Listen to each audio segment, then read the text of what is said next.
आहेत.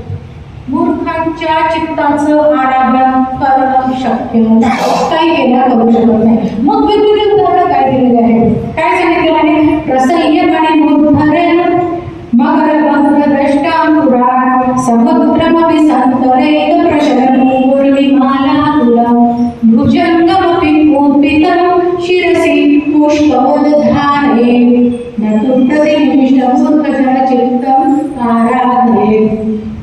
काय काय वर्णन केलेलं आहे त्याच्यामध्ये? एक एक गोष्ट पहा कशा पद्धतीची वर्णन केलेली आहे. काय आहे की प्रसह्य मणिमुद्धरेण मकर वक्र दृष्टांकुरात.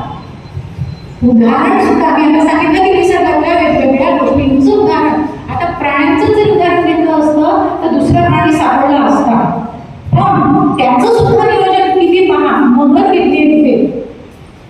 कारण आपण मराठीमध्ये एखाद्या भिंत जी पकडली जाते एखादी गोष्ट त्याला मगर मिठी म्हणतो. आता या ठिकाणी मगरीची मिठी म्हणजे आली तर हा विषय नाहीये.